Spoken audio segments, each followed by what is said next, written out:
भरतपुर के दौरे पर जेपी नड्डा जिला कार्यालय का किया उद्घाटन। विरोधियों पर जमकर बोला हमला, कहा 2014 के बाद भारत का डंका बजा।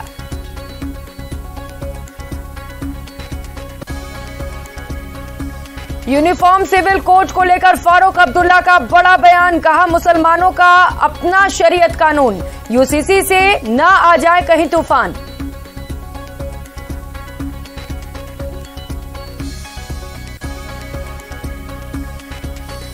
अमरनाथ यात्रा को लेकर श्रद्धालुओं में जोश, जम्मू यात्री निवास बड़ी संख्या में पहुंचे श्रद्धालु। 1 जुलाई से शुरू यात्रा के पहले और दूसरे जत्थे में शामिल होने की होड़। देश भर में ईद उल अजहा पर्व की धूम, मस्जिदों में अदा की गई नमाज, एक दूसरे को गले लगाकर दी शुभकामनाएं। और न्यूज 18 राजस्थान की बादशाहत बरकरार, लगातार 38वें हफ्ते भी पहले नंबर पर। प्यार और भरोसे के लिए शुक्रिया राजस्थान।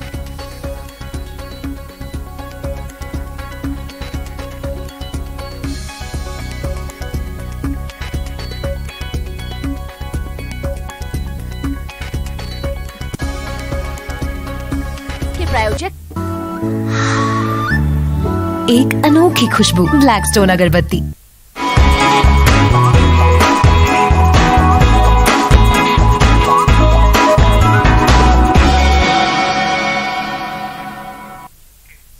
नमस्कार, खबर दोपहर देख रहे हैं आप सबके साथ मैं हूं प्रियंका राय। बात करेंगे बीजेपी अध्यक्ष जेपी नड्डा के भरतपुर दौरे की, जहां पर उन्होंने जनसभा को संबोधित किया और इससे पहले उन्होंने बीजेपी के नवीन कार्यालय भवन का उद्घाटन भी किया, हवन यज्ञ में भी हिस्सा लिया। इस दौरान उन्होंने विपक्ष पर जमकर निशाना साधा, साथ ही पाकिस्तान को लेकर भी जुबानी हमला किया। रोली और चावल का टीका लगाया गया है। लगातार जिन ब्राह्मणों द्वारा ये हवन यज्ञ किया जा, इनका स्वागत किया गया है। देवेंद्र चावड़ द्वारा लगातार लोग जो है वो बने हुए हैं यहाँ पर, और यहाँ पर कार्यकर्ता लंबे समय से। तो बीजेपी के राष्ट्रीय अध्यक्ष जेपी नड्डा भरतपुर के दौरे पर हैं, जिसकी तस्वीरें आपको दिखा रहे हैं। बीजेपी कार्यालय का से उद्घाटन करते हुए जमकर कांग्रेस सरकार पर निशाना साधा। मैं देश का नक्शा दिखाऊं आपको। उमर अब्दुल्ला जम्मू कश्मीर में परिवार की पार्टी, फारूक अब्दुल्ला परिवार की पार्टी। मुफ्ती मोहम्मद की बेटी महबूबा मुफ्ती परिवार की पार्टी। नीचे आप आइए, पंजाब शिरोमणि अकाली दल परिवार की पार्टी, हरियाणा परिवार की पार्टी। 24 करोड़ का प्रदेश है उत्तर प्रदेश। किससे लड़ रहे हैं? समाजवादी पार्टी से, परिवार की पार्टी। बिहार में हमारी लड़ाई किससे है? आरजेडी से। कौन है? लालू यादव, मीसा यादव, तेजस्वी यादव, फलाना यादव, ये परिवार की पार्टी। बंगाल में हम किससे लड़ रहे हैं? टीएमसी, ममता और उसका भतीजा अभिषेक, परिवार की पार्टी। ये सब परिवार की पार्टियां हैं। और अकेली और तो छोड़िए, कांग्रेस पार्टी भी अब मां बेटी बेटा की पार्टी बन गए, बाकी कब छुट्टी होगी। प्रधानमंत्री मोदी जी के आने के बाद दुनिया में भारत का डंका बजा और दुनिया में भारत की फांसी बनी, इस बात को भी हमको ध्यान में रखना चाहिए। 2014 के पहले जब भी कोई अंतर्राष्ट्रीय नेता भारत के बारे में चर्चा करता था तो वो हमेशा कहता था India and Pakistan, India and Pakistan. मतलब हमको दोनों को साथ रख करके ये लड़ने वाले दो देश हैं, ये इंडिया एंड पाकिस्तान। इस तरीके से हमारे को अंतर्राष्ट्रीय भाषा में हमारे बारे में संबोधन होता था। 2014 के बाद, मोदी जी के आने के बाद इंडिया की चर्चा जब होती है तो इंडिया इंडिया है, पाकिस्तान गौण हो गया, कोई चर्चा नहीं करता पाकिस्तान को, और भारत से जोड़ना समाप्त हो गया। प्रधानमंत्री अमेरिका गए थे। अमेरिका में और भारत के रिश्ते ने नई ऊंचाइयां ली हैं, और आज हमारे समझौते होते हैं तो स्पेस पर समझौता होता है, हमारा समझौता होता है तो क्रायोजेनिक इंजन पर समझौता होता है, हमारा समझौता होता है तो यहां एफडीआई आए, फॉरेन डायरेक्ट इन्वेस्टमेंट आए, इस पर हमारा समझौता होता है। और हमको टेक्निकल सपोर्ट भी एक दूसरे को देने का समझौता होता है। कोई टेररिज्म की बात हम नहीं करते। क्योंकि मोदी जी के नेतृत्व में देश को सुरक्षित रख करके चलाने की हमने सामर्थ्य पैदा कर ली है और हम भारत आगे बढ़ रहे हैं, इसको हमको समझना चाहिए। और रुक करेंगे अगली खबर का। नई दिल्ली से खबर है, जहां पर नगर पालिका परिषद के अधिकारियों ने बुधवार को घोषणा की कि लुटियंस दिल्ली में औरंगजेब लेन का नाम बदलकर डॉक्टर एपीजे अब्दुल कलाम लेन कर दिया गया है। एनडीएमसी ने अपने सदस्यों की बैठक में सड़क का नाम बदलने को मंजूरी दी है। दरअसल एनडीएमसी ने अगस्त 2015 में औरंगजेब रोड का नाम बदलकर doctor APJ Abdul Kalam road कर दिया था। औरंगजेब लेन अब्दुल कलाम रोड को पृथ्वीराज रोड से जोड़ती है। एनडीएमसी क्षेत्र के अंतर्गत औरंगजेब लेन का नाम बदलकर डॉक्टर यहां पर एपीजे अब्दुल कलाम करने पर विचार करने के लिए परिषद के समक्ष एक एजेंडा आइटम रखा गया है, जिसके बाद परिषद ने औरंगजेब लेन का नाम बदलकर अब डॉक्टर एपीजे अब्दुल कलाम करने को मंजूरी दे दी है।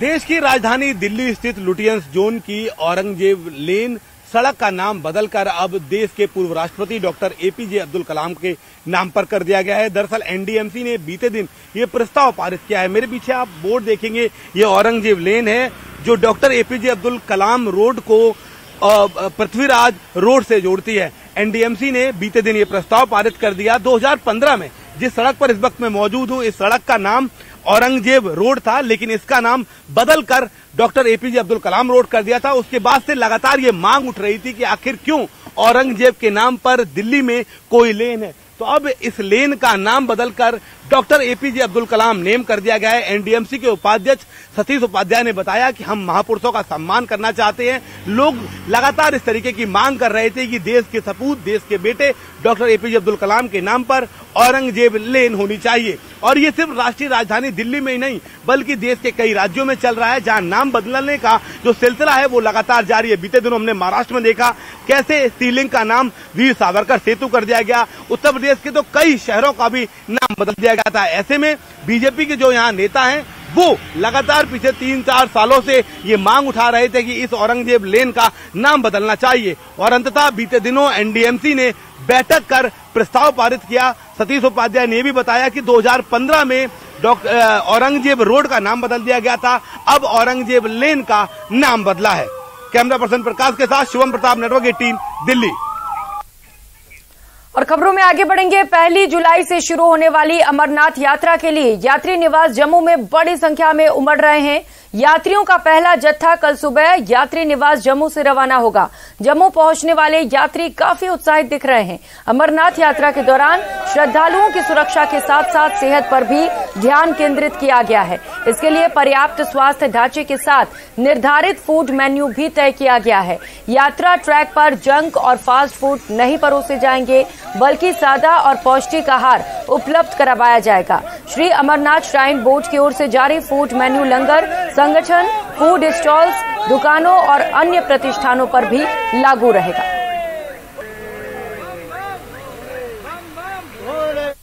उधर नेशनल कॉन्फ्रेंस के अध्यक्ष फारूक अब्दुल्ला ने यूनिफॉर्म सिविल कोड पर बड़ा बयान दे दिया। अब्दुल्ला के इस बयान पर भी विवाद होना तय है। अब्दुल्ला ने कहा कि मुसलमानों का अपना शरीयत कानून है, उन्हें इस बात को ध्यान में रखना चाहिए और यूसीसी लाने से पहले ये सोचना चाहिए कि कहीं कोई तूफान ना आ जाए। सुनिए क्या कुछ कहा। देखिए, सबसे बड़ी चीज मैं आपसे ये कहूंगा, जो आजकल ये कर रहे हैं कि यूनिफाइड कॉमन कोड होना चाहिए, मैं समझता हूं उसकी तरफ इनको सोचना चाहिए। ये मुल्क डाइवर्स है, इसमें हर किस्म के लोग रहते हैं, हर मजहब रहता है, हर जबान के लोग रहते हैं, हर सोच के लोग रहते हैं, और मुसलमानों का अपना शरीयत लॉ है, उसकी तरफ भी इनको नजर रखनी चाहिए। और इसके बजाय कि इसको आगे चलाएं, इस पे बार बार सोचें कि कहीं कोई तूफान ना आए अगर इसके लिए इन्होंने कोई कदम उठाया। और दिल्ली से खबर है, विदेश मंत्री डॉक्टर एस जयशंकर ने हैदराबाद हाउस में फिलीपींस के विदेश मामलों के सचिव एनरिक ए मनालो से मुलाकात की, जिसमें जयशंकर ने कहा कि मैं हमारे सहयोग को आगे बढ़ाने के बारे में चर्चा करने के लिए उत्सुक हूं। मैं ग्लोबल साउथ शिखर सम्मेलन में आपकी भागीदारी के लिए भी अपनी सराहना व्यक्त करना चाहूंगा। हम दो देश बहुत कुछ साझा करते हैं जो वैश्विक विकास और महाद्वीपीय विकास को इतने सम्मेलन के साथ देखते हैं और जिनके बीच बहुत सारी आर्थिक समानताएं भी हैं। और अगली बड़ी खबर का रुख कर लेते हैं, जहां पर कांग्रेस की ओर से ममता पर निशाना साधा गया है। टीएमसी बीजेपी की बी टीम है। कांग्रेस की ओर से ये बड़ा निशाना, ममता बीजेपी के साथ काम कर रही हैं।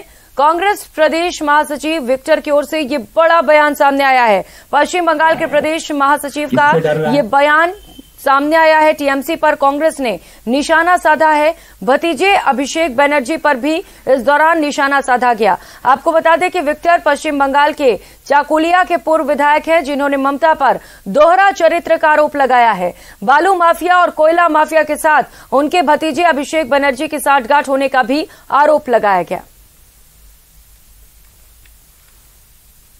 সিপিএম কংগ্রেস বিজেপিকে বিদায় দিন। তিনটে একজোট হয়েছে, আমরা দিল্লিতে চেষ্টা করছি বিজেপির বিরুদ্ধে মহাজোট করবার জন্য। আর এরা কালো আমায় গালাগালে দিচ্ছে, মহাজোট করবে।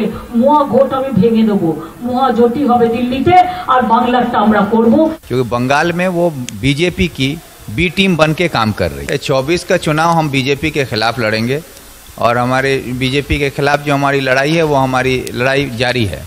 लेकिन ममता बनर्जी कांग्रेस के साथ पहले थी, कांग्रेस से निकलकर उन्होंने टीएमसी का गठन किया और बाद में जब वो 2011 में बंगाल में सरकार में आई, उस वक्त भी कांग्रेस की मदद से उनको सरकार में आने का मौका मिला। लेकिन सरकार में आने के बाद ही उन्होंने अपना असली रूप दिखाया और कांग्रेस को ही पीछे ढकेलने का काम किया और कांग्रेस से दामन छुड़ाकर वो अपनी सरकार बनाने में लग गई। तो वहीं कांग्रेस के पूर्व अध्यक्ष राहुल गांधी पूर्वोत्तर के हिंसा प्रभावित राज्य मणिपुर के अपने 2 दिवसीय दौरे के लिए आज इम्फाल पहुंचे हैं। यहां से वे चूरा चांदपुर जिले के लिए रवाना हुए, जहां वे पिछले महीने की शुरुआत में पूर्वोत्तर राज्य में हुई जातीय हिंसा के कारण विस्थापित हुए लोगों से मिलने के लिए राहत शिविरों का दौरा करेंगे। लेकिन चूरा चांदपुर के एक रास्ते में राहुल गांधी का काफिला रोक दिया गया है। मणिपुर में इस साल मई में जातीय संघर्ष शुरू होने के बाद से 300 से अधिक राहत शिविर में तकरीबन 50,000 लोग रह रहे हैं। राहुल का काफिला बिष्णुपुर जिले में रोका गया है। वे इम्फाल से तकरीबन 20 किलोमीटर ही आगे बढ़ पाए हैं। स्थानीय पुलिस ने सुरक्षा की दृष्टि से राहुल गांधी को आगे जाने से रोक दिया है। बता दें कि हिंसाग्रस्त मणिपुर के कंगपोकली जिले के हर ओठेल गांव में बृहस्पतिवार को सुबह कुछ अज्ञात बंदूकधारियों ने बिना किसी उकसावे के गोलीबारी की है। तो वहीं राहुल के मणिपुर दौरे को लेकर संजय राउत का भी बयान सामने आया। उन्होंने राहुल के दौरे का समर्थन किया है। तो वहीं केंद्र पर भी निशाना साधा गया। क्या कुछ कहा, सुनाते हैं। राहुल गांधी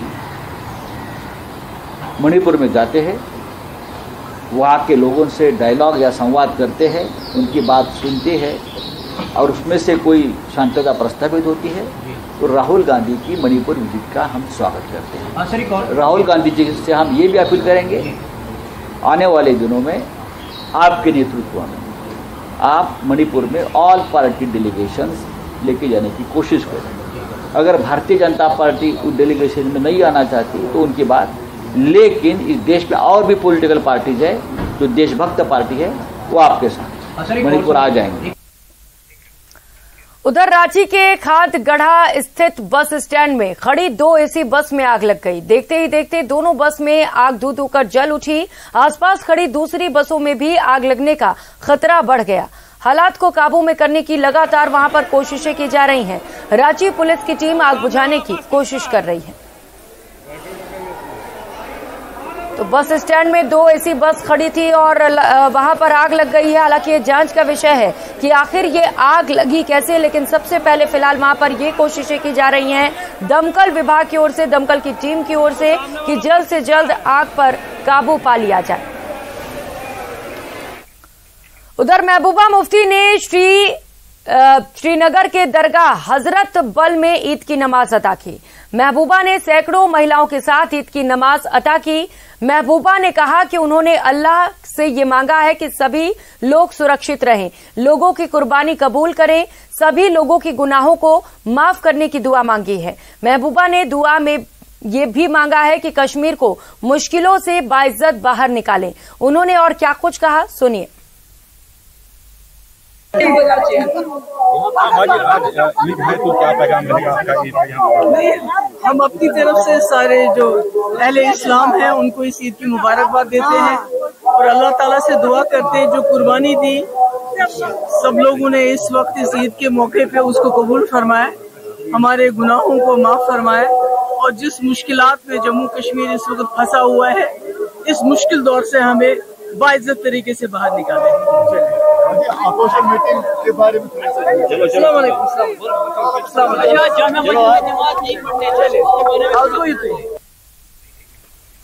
और अगली खबर का रुख करेंगे। बारिश और बाढ़ की मार से पूर्वोत्तर के राज्य भी अछूते नहीं हैं। असम से बारिश और बाढ़ की विनाश लीला की जो तस्वीरें सामने आई वो डराने वाली हैं। बारिश की वजह से ब्रह्मपुत्र नदी का जलस्तर बढ़ता चला जा रहा है, जिसकी वजह से अब रिहायशी इलाकों में भी खतरा मंडरा रहा है। लोग सुरक्षित ठिकाने तलाशने में जुटे हुए हैं।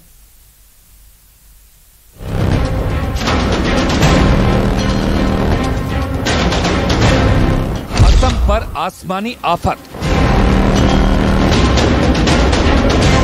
असम के कई जिलों में बारिश बाढ़ का कहर। हर तरफ बाढ़ और तबाही का मंजर। पूर्वोत्तर राज्य असम बारिश और बाढ़ की मार से जूझ रहा है। प्रदेश के 35 जिलों में 16 जिले भीषण बाढ़ की चपेट में हैं। इन जगहों पर हर जगह सिर्फ और सिर्फ बाढ़ और तबाही का मंजर नजर आ रहा है। असम के बारपेटा की इन तस्वीरों को देखिए। बारिश और बाढ़ का आलम यह है कि यहाँ गांव में नाव चलने लगी, खेत और सड़क पानी में डूब गए। इतनी बारिश हुई कि घरों ने जल समाधि ले ली। गांव में आने जाने के लिए लोग नाव का सहारा लेते नजर आए।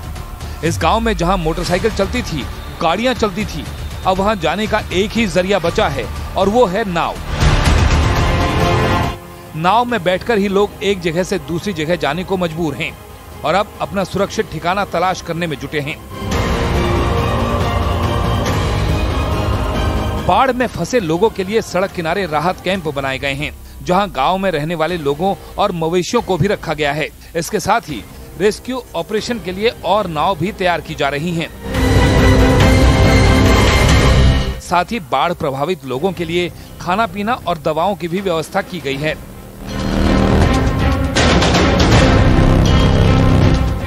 गुवाहाटी में भी यही हालात बने हुए हैं। ब्रह्मपुत्र नदी के बढ़ रहे जलस्तर की वजह से आसपास के इलाके पानी में डूब गए हैं। सड़कों पर घुटनों तक पानी भर गया। मकान, दुकान और रास्ते सब पानी में डूबे नजर आए। और जो हालात बने हुए हैं उससे आने वाले दिनों में यह खतरा और भी बढ़ सकता है। के लिए थोड़ा दिक्कत होता है 1-2-3 महीने का लिए। मतलब बारिश आने से फिर से पानी बढ़ जाएगा। हाँ, पानी बढ़ जाएगा। बाढ़ की वजह से 5 लाख से ज्यादा लोग प्रभावित हुए हैं और अलग अलग जिलों में बारिश का अलर्ट जारी किया गया है। राहत और बचाव कार्य के लिए रेस्क्यू टीम को अलर्ट पर रखा गया है। लगातार हो रही बारिश की वजह से ब्रह्मपुत्र और उसकी सहायक नदियां उफान पर हैं,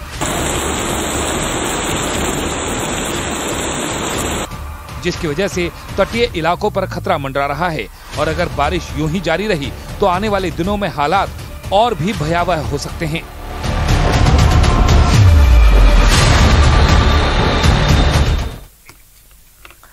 और अब बात 2024 के सियासी महासमर की करेंगे। केंद्रीय गृह मंत्री अमित शाह पटना पहुंच चुके हैं और वे थोड़ी ही देर में लखीसराय के सूर्यगढ़ा के गांधी मैदान में चुनावी जनसभा करेंगे। अपने इस दौरे से शाह कई सियासी समीकरण साधते हुए नजर आएंगे।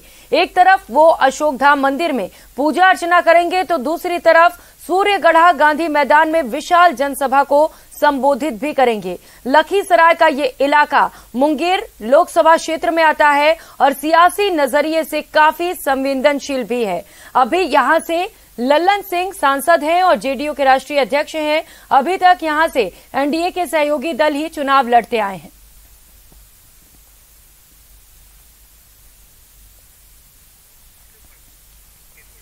तो केंद्रीय गृह मंत्री अमित शाह का पटना में बीजेपी कार्यकर्ताओं ने शानदार स्वागत किया। बीजेपी के पूर्व केंद्रीय मंत्री रविशंकर प्रसाद, बीजेपी प्रदेश अध्यक्ष सम्राट चौधरी, सांसद रामकृपाल यादव, बिहार सरकार के पूर्व मंत्री नंद किशोर यादव समेत कई नेताओं ने उनका भव्य स्वागत किया। केंद्रीय गृह मंत्री अमित शाह का स्वागत किया गया और यहां पर उन्होंने चुनावी सभा को भी संबोधित करने के लिए कहा है। कुछ ही समय में वो संबोधन करेंगे। शाह के स्वागत के बारे में जानकारी दे रहे हैं न्यूज 18 संवाददाता धर्मेंद्र कुमार। मंत्री अमित शाह पटना पहुंच चुके हैं। बीजेपी के तमाम नेता उनके स्वागत के लिए पटना एयरपोर्ट पर मौजूद हैं। प्रदेश अध्यक्ष सम्राट चौधरी, पूर्व केंद्रीय मंत्री रविशंकर प्रसाद, सांसद रामकृपाल यादव सहित तमाम नेता पटना एयरपोर्ट पर मौजूद हैं। अमित शाह का यहां पर स्वागत करेंगे और कुछ देर के बाद अमित शाह यहां से लखीसराय के लिए रवाना होंगे। लखीसराय से आज चुनावी रण सभा को आज संबोधित करेंगे और कहीं ना कहीं चुनावी मोड में बीजेपी है। चुनावी जो सभा है उसको संबोधित करेंगे। तो आज से कह सकते हैं कि बीजेपी पूरी तरह से चुनावी मोड में है और रणनीति के तहत अमित शाह पटना पहुंच रहे हैं और पटना पहुंचने के साथ ही साथ अमित शाह लखीसराय रवाना होंगे, जहां पर की चुनावी सभा को संबोधित करेंगे। और कई नेता जो कि खुद लखीसराय भी पहुंच चुके हैं और कहीं ना कहीं आज से बीजेपी पूरी तरह से चुनावी मोड में आ चुकी है। न्यूज 18 के लिए पटना से धर्मेंद्र कुमार। वहीं गिरिडीह में फिर धर्म परिवर्तन का खतरनाक खेल खेलने की कोशिश हुई है। गांव वालों के विरोध के बीच पुलिस ने 2 पोस्टर को लेकर हिरासत में ले लिया है। हालांकि बाद में उन्हें छोड़ दिया गया।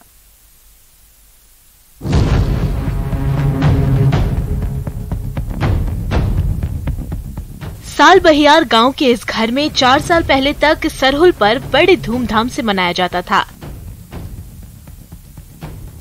सोहसराय के गीत चाव से गुनगुनाए जाते थे, पर लोभ और लालच में फंसे इस परिवार ने जब से ईसाई धर्म अपनाया तब से इस कमरे में प्रभु यीशु की प्रार्थना होने लगी और परिवार का हर एक सदस्य चर्च जाना नहीं भूलता। अब इस परिवार की आड़ में ईसाई मिशनरियां धर्म परिवर्तन का खतरनाक खेल खेलने की कोशिश कर रही हैं, जिसका पूरे गांव में जोरदार विरोध हो रहा है। वो गाली गलौज कर रहे तो क्यों ये धर्म को अपना रहा है तुम लोग?